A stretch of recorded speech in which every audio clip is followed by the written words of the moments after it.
ಉಳಿದ ಭರವಸೆಗಳನ್ನ ಮುಂದಿನ 3 ವರ್ಷದಲ್ಲಿ ಈಡೇರಿಸುತ್ತೇವೆ ಅಂತಕ್ಕಂಥ ಮಾತುಗಳನ್ನ ತಮಗೆ ಕೊಡ್ಲಿಕ್ಕೆ ಬಯಸ್ತಾ ಇದ್ದೇನೆ. ಅದ್ರ ಜೊತೆಗೆ 5 ಗ್ಯಾರಂಟಿಗಳನ್ನು ಕೊಟ್ಟಿದ್ದು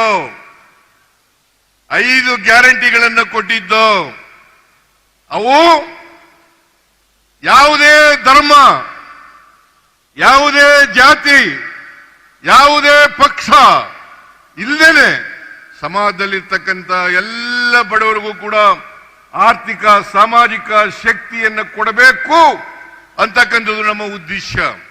ಹಾಗಾಗಿ 5 ಗ್ಯಾರಂಟಿಗಳನ್ನು ಕೊಟ್ಟಿದ್ದು. 5 ಗ್ಯಾರಂಟಿಗಳನ್ನ ಶಕ್ತಿ ಯೋಜನೆ, 5 ಗ್ಯಾರಂಟಿ ಯೋಜನೆಗಳಲ್ಲಿ ಶಕ್ತಿ ಯೋಜನೆ ನಾವು ಮೇ 2023 ಮೇ 20ಕ್ಕೆ ಅಧಿಕಾರಕ್ಕೆ ಮೇ 20ರಲ್ಲಿ ಬಂದು ಜೂನ್ 11ನೇ ತಾರೀಕು ಮೊದಲನೇ ಯೋಜನೆಯನ್ನ ಜಾರಿಗೆ ಮಾಡೋದು, ಮೊದಲನೇ ಗ್ಯಾರಂಟಿ ಯೋಜನೆಯನ್ನ ಜಾರಿಗೆ ಕೊಟ್ಟು ಜೂನ್ 11.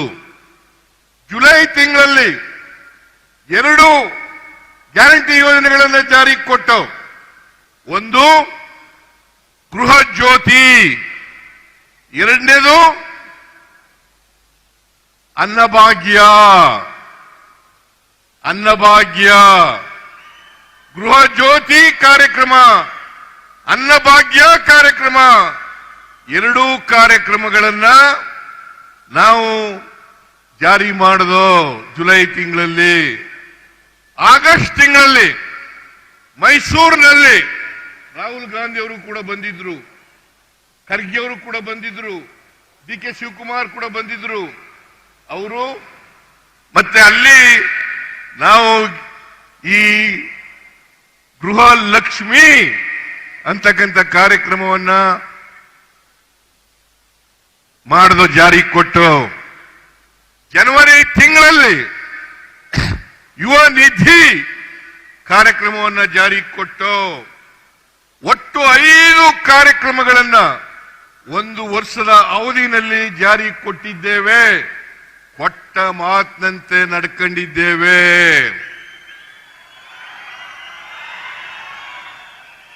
ಯಾವುದಾದ್ರೂ ಸರ್ಕಾರ ಕೊಟ್ಟ ಮಾತಿನಂತೆ ನಡ್ಕೊಂಡಿದ್ರೆ ಅದು ಕಾಂಗ್ರೆಸ್ ಸರ್ಕಾರ, ಅದು ನಮ್ಮ ಸರ್ಕಾರ ಅಂತಕ್ಕಂಥ ಮಾತುಗಳನ್ನ ಹೇಳಲಿಕ್ಕೆ ಬಯಸ್ತಾ ಇದ್ದೇನೆ.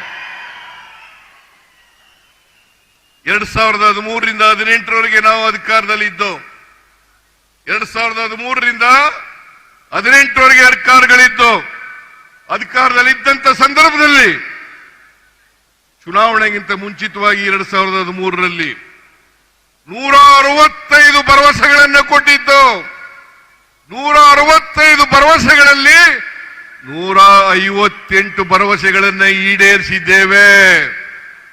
ಅದರಲ್ಲದೆ 30 ಕಾರ್ಯಕ್ರಮಗಳನ್ನ, ಯಾವ ಕಾರ್ಯಕ್ರಮನ ಮ್ಯಾನಿಫೆಸ್ಟೋನಲ್ಲಿ ಹೇಳಿರಲಿಲ್ಲ, ಆ 30 ಕಾರ್ಯಕ್ರಮಗಳನ್ನ ಜಾರಿ ಕೊಟ್ಟಿದ್ದೇವೆ.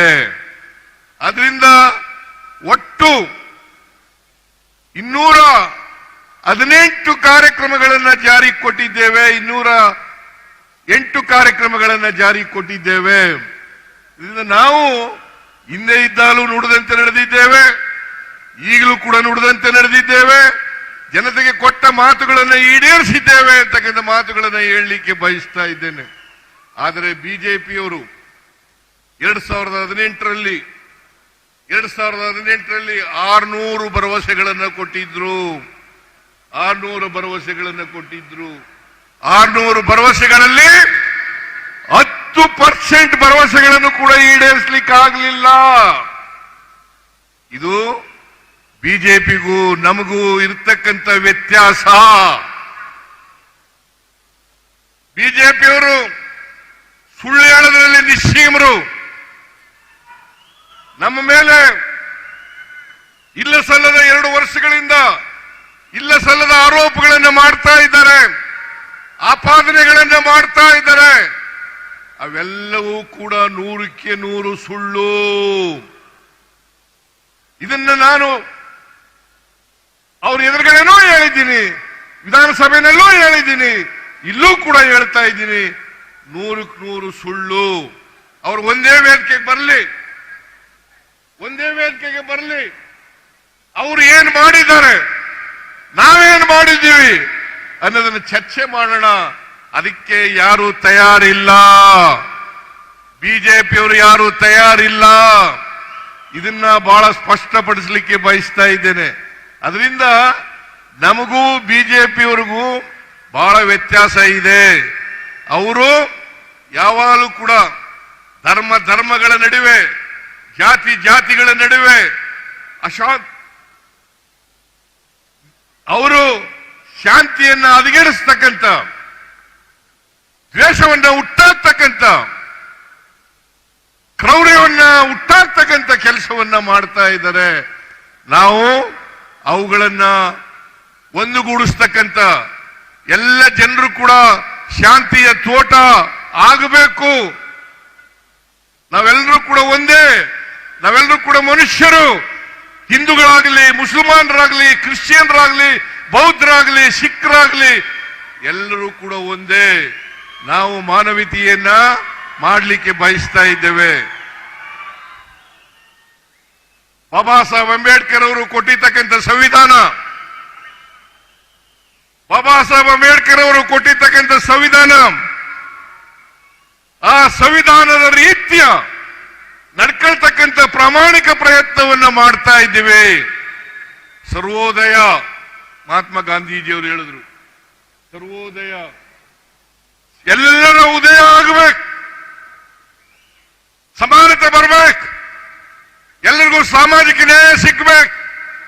ಇದು ನಮ್ಮ ಸಂವಿಧಾನ ಹೇಳ್ತಕ್ಕಂಥದ್ದು. ನಮ್ಮ ಸಂವಿಧಾನ ಸ್ವಾತಂತ್ರ್ಯ, ಸಮಾನತೆ, ಭ್ರಾತೃತ್ವ ಇವುಗಳು ಬಹಳ ಮುಖ್ಯ ಆಗಿರಬೇಕು. ನಮ್ಮ ದೇಶದಲ್ಲಿ ಅನೇಕ ಜಾತಿಗಳಿದ್ದಾವೆ, ಅನೇಕ ಧರ್ಮಗಳಿದ್ದಾವೆ, ಅನೇಕ ಭಾಷೆಗಳಿದ್ದಾವೆ, ಅನೇಕ ಸಂಸ್ಕೃತಿಗಳಿದ್ದಾವೆ. ಇಂಥ ದೇಶದಲ್ಲಿ ಬಹುತ್ವ ಇರ್ತಕ್ಕಂಥ ಈ